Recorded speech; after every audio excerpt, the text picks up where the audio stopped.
अस्सलाम वालेकुम, मैं हूं फैसल अब्बास। 27 जून जुमे का रोज़ है और मैं इस वक्त मौजूद हूं सुप्रीम कोर्ट ऑफ पाकिस्तान में, जहां पर आज पाकिस्तान की अदालती तारीख के अहम तरीन मुकदमे का फ़ैसला बिल आखिर सुना दिया गया है। पाकिस्तान की पूरी जो कौम है उसकी नज़रें सुप्रीम कोर्ट ऑफ पाकिस्तान पर थीं और आज का दिन बड़ा अहमियत का हामिल था।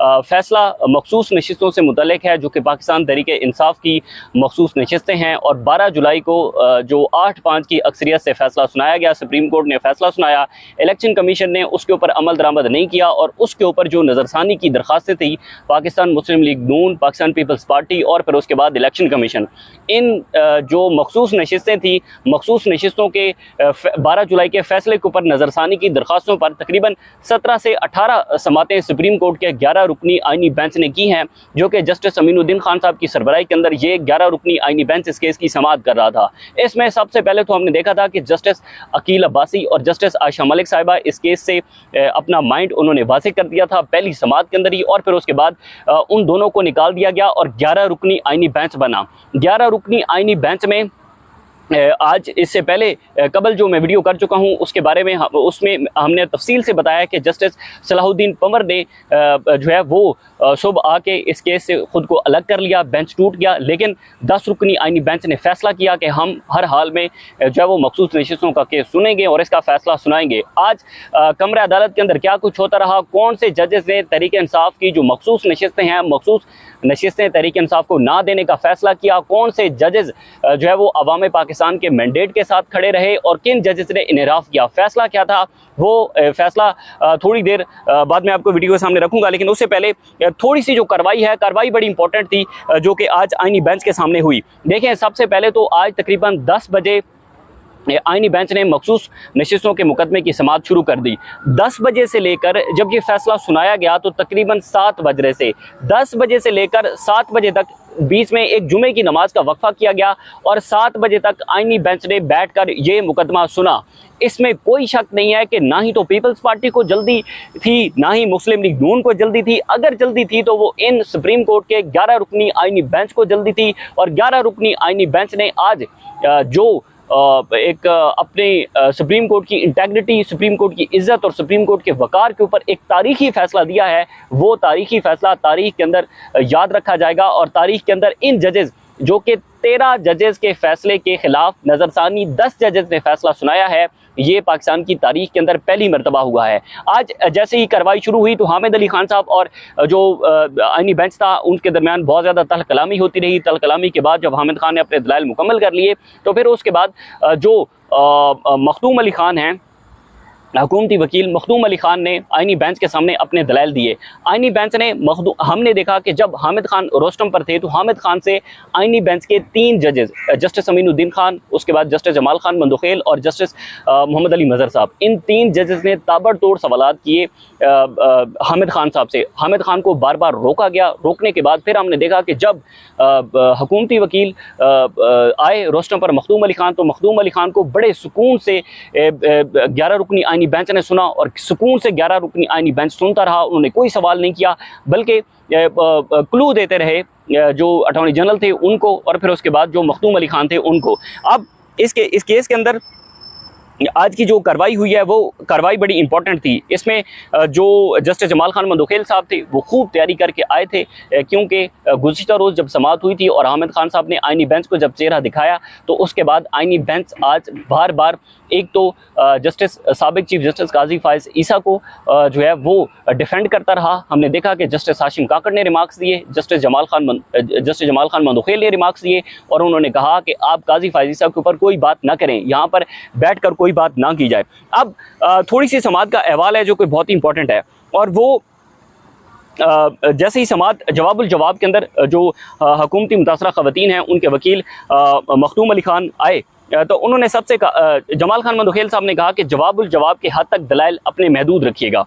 उन्होंने कहा कि मेरी ख्वाहिश है कि सुप्रीम कोर्ट के इज़्ज़त वकार वाला पुराना कल्चर बहाल हो, इसमें हमें आप सबकी मुआवनत चाहिए। जमाल खान मंदोखेल साहब सुप्रीम कोर्ट का कोई पुराना कल्चर है उसको बहाल करना चाह रहे हैं। अब ये नहीं पता कि वो कौन सा कल्चर है जो कि जमाल खान मंदोखेल साहब चाहते हैं कि वो कल्चर बहाल हो जाए और ये कल्चर ना हो। यानी कि जब हामिद खान साहब ने आइनी बेंच को एक चेहरा दिखाया कि आइनी बेंच का ये चेहरा है, सुप्रीम कोर्ट की इज्जत, सुप्रीम कोर्ट की वकार का ये चेहरा है और सुप्रीम कोर्ट के साथ इस वक्त जो कुछ हो रहा है, तो वो शायद जो जमाल खान मंदोखेल साहब थे उनको वो बात बड़ी नागवार गुजरी। उसके बाद मखदूम अली खान ने कहा कि हम आपके साथ हैं, हम आपकी मुकम्मल मुआवनत करेंगे। मखदूम अली खान ने कहा कि जनाब मुख्तसर हुक्मनामे में रूल 94 को गैर आइनी नहीं कहा गया, जबकि जो 12 जुलाई की डिटेल जजमेंट थी, डिटेल जजमेंट के अंदर जो है वो जस्टिस मंसूर अली शाह के साथ जो 8 जजेस से अक्सरियती फैसला था, उस अक्सरियती फैसले के अंदर रूल 94 को कलअदम करा दिया गया था। मखदूम अली खान ने कहा जनाब के मुख्तसर हुक्मनामे से मुतसादिम तफसीली फैसला बरकरार नहीं रह सकता। उन्होंने कहा जनाब के जमाल खान मंदोखेल साहब ने कहा कि मुख्तसर ऑर्डर में हम इतना ही कहते हैं कि वजूहात हम बाद में देंगे, और बाद में जो है वो वजूहात दी गई। उसके बाद मज़ीद कहा गया जनाब कि शॉर्ट ऑर्डर तो बिल्कुल ही मुख्तसर होता है। उन्होंने कहा कि ये कैसे कह सकते हैं कि जो शॉर्ट ऑर्डर में नहीं वो तफसीली ऑर्डर में ना आए। इसके बाद जमाल खान मंदोखेल ने कहा कि सब कुछ शॉर्ट ऑर्डर में हो तो तफसीली की क्या ज़रूरत है। मखदूम अली खान यहाँ पर बोले और उन्होंने कहा कि जिस चीज़ को शॉर्ट ऑर्डर में गैर कानूनी नहीं कहा उसे तफसील में कैसे कह सकते हैं। यूँ जमाल खान मंदोखेल साहब जो कि सबसे ज़्यादा सवाल करने वाले, सबसे ज़्यादा बोलने वाले, सबसे ज़्यादा रोकने और टोकने वाले पाकिस्तान तहरीक इंसाफ के वकला को, और हमें ऐसे लगता है कि शायद जो जस्टिस अमीनुद्दीन खान है वो आईनी बेंच के सरबराह नहीं है, बल्कि जो है वो जमाल खान मंदोखेल साहब हैं। बल्कि इससे कबल तो पहली 5-6 समातों के अंदर ऐसा लगता था कि जैसे जस्टिस मोहम्मद अली मज़हर साहब जो है वो इस आईनी बेंच की सरबराही कर रहे हैं, लेकिन अब कुछ यूँ लगता है कि जो जस्टिस जमाल खान मंदोखेल साहब हैं वो शायद आईनी बेंच की सरबराही कर रहे हैं, अमीनुद्दीन खान साहब इस आईनी बेंच के सरबराह नहीं हैं। तो जमाल खान मंदोखेल साहब ने कहा कि जनाब तफसीली फैसले में मुख्तसर हुक्मनामे से कहाँ इनराफ किया गया, शॉर्ट ऑर्डर के हक़ में हम 50-100 वजूहात लिख सकते हैं, जिसका जो दिल आता है वो यहाँ पर आकर खड़ा हो जाता है। और उन्होंने वही बात दोहराई कि जनाब हम चाहते हैं कि सुप्रीम कोर्ट का पुराना कल्चर बहाल हो, सुप्रीम कोर्ट की इंटेग्रिटी के ऊपर बात होती है, यहाँ पर कोई भी आता है तो रोस्टम के ऊपर खड़ा होकर जो है वो बात कर देता है, उसे कोई रोकने टोकने वाला नहीं होता। हालांकि सबसे ज़्यादा रोकने और टोकने वाले तहरीक इंसाफ और सुन्नी इत्तेहाद कौंसिल के वकला को जस्टिस जमाल खान मंदोखेल साहब थे, जिन्होंने सबसे ज़्यादा रोका। उसके बाद मखदूम अली खान ने कहा जनाब के बराह रास्त नशर होने से एक फ़ायदा हुआ है, जो कुछ भी यहाँ किया गया वो अब रिकॉर्ड के ऊपर है, बिल्कुल रिकॉर्ड के ऊपर है। ये भी रिकॉर्ड के ऊपर है कि किस तरह से 11 जजेस को जल्दी थी।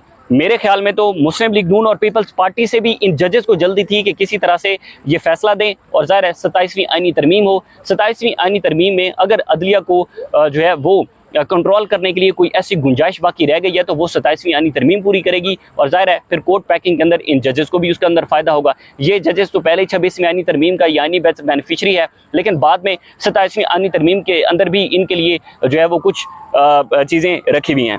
उसके बाद मखदूम अली खान ने कहा जनाब कि इन लोगों ने एक ऐसी जमात में शमूलियत की जिसे मखसूस नशिस्तें नहीं मिल सकती थी। अगर सब आज़ाद उम्मीदवार नई जमात में भी बना लें तो बना सकते हैं, ऐसी सूरत में भी मगर इन्हें मखसूस नशिस्तें नहीं मिल सकती। जमाल खान मंदोखेल साहब ने कहा कि आप कह रहे हैं कि मखसूस नशिस्तों के लिए आम इंतखाबात में कम अज़ कम एक नशिस्त जीतना लाजिम है। यूँ उन्होंने कहा कि नज़रसानी दरख्वास्त में रिलीफ लेने के लिए आजिज़ होना पड़ता है। जो चीज़ हंस कर खुशी से ले सकते हैं वो लड़कर नहीं ली जा सकती। बार बार इससे पहले जो गुज़िश्ता रोज़ किया हामिद खान साहब ने, तो जमाल खान मंदोखेल साहब भरपूर तैयारी के साथ आए थे, एक एक चीज़ का जवाब दे रहे थे, काजी फैज़ीसा साहब को डिफेंड कर रहे थे, और हामिद खान साहब के एक एक दलाइल का उनके पास जवाब था। और भरपूर जब हामिद खान के दलाइल मुकम्मल हो गए, मखदूम अली खान आ गया, तो उस वक्त भी वो उन्हीं चीज़ों को जो है वो पॉइंट आउट कर रहे थे जो कि हामिद खान साहब ने इस आईनी बेंच के सामने रखी थी, यानी कि भरपूर उसका जवाब दे रहे थे। उसके बाद मखदूम अली खान साहब ने कहा कि मस्जिद अदालत ने फैक्ट्स के हवाले से सवाल पूछा। पार्लियामेंटेरियंस के पास इलेक्शन के बाद किसी भी सियासी जमात को ज्वाइन करने के लिए 3 दिन होते हैं, या तो वो कोई सियासी जमात ज्वाइन करें या फिर आज़ाद डिक्लेयर हो जाएं। जब एक शख्स मुंतखब होता है तो उसके पास ऑप्शंस होते हैं। उन्होंने कहा कि अगर उम्मीदवार मुंतखब होता है और वो फैसला करता है कि वो कोई सियासी जमात ज्वाइन नहीं करेगा, तो एक ऑप्शन ये होता है कि जितने लोग आज़ाद होते हैं वो अपनी एक सियासी जमात बना लेते हैं। तो यूँ जो मखदूम अली खान थे उन्होंने अपने दलाइल मुकम्मल किए। उसके बाद जो है वो अटॉर्नी जनरल पाकिस्तान रोस्टम के ऊपर आए, अटॉर्नी जनरल पाकिस्तान ने अपने दलाइल दिए, और फिर जो 11 रुकनी ये आईनी बेंच है, इस आईनी बेंच ने फैसला महफूज किया। अब इस आईनी बेंच ने जनाब जो अवाम पाकिस्तान के मुकदमे के अंदर अपना फैसला सुनाया है फैसला मैं आपके सामने रखता हूँ। फैसला कुछ यूँ है कि जनाब पेशावर हाई कोर्ट का फैसला 5-7 की निस्बत से, यानी कि 7-5 की अक्सरियत से पेशावर हाई कोर्ट का फैसला बरकरार रखा गया है। और उसी के साथ ही हुकूमत की नज़रसानी अपीलें जो हैं वो 9-3 से मंजूर हुई हैं। उसके बाद सुप्रीम कोर्ट का 12 जुलाई का फैसला भी 7-5 से कलअदम करार दिया गया है। और जस्टिस सलाहुद्दीन पंवर ने इस केस के अंदर हमने देखा था कि पहले आज समाअत के शुरू के अंदर ही उन्होंने इस केस में खुद को अलग कर दिया था। और उसके बाद 7 जजेस ने जो अक्सरियत की बुनियाद पर फैसला सुनाया है उसमें जनाब जस्टिस अमीनुद्दीन खान साहब हैं, जस्टिस मुसर्रत हिलाली साहिबा हैं, जस्टिस नईम अख्तर अफगान साहब हैं, जस्टिस शाहिद बिलाल हैं, जस्टिस हाशिम काकड़ हैं, जस्टिस आमिर फारूक और जस्टिस अली बाकिर नजफी। इन्होंने जो मखसूस नशिस्तें थी वो पाकिस्तान पीपल्स पार्टी की झोली के अंदर डाली हैं, मुस्लिम लीग नून की झोली के अंदर डाली हैं और कहा है कि जनाब ये ले जाएँ, करें 27वीं यानी तरमीम, कर दें अदलिया के अंदर अगर कोई गुंजाइश बाकी रह चुकी है सरेंडर करने की तो आप इस 27वीं आनी तरमीम के तहत इस अदलिया के अंदर जो सरेंडर करना बाकी है वो आप इससे कर सकते हैं।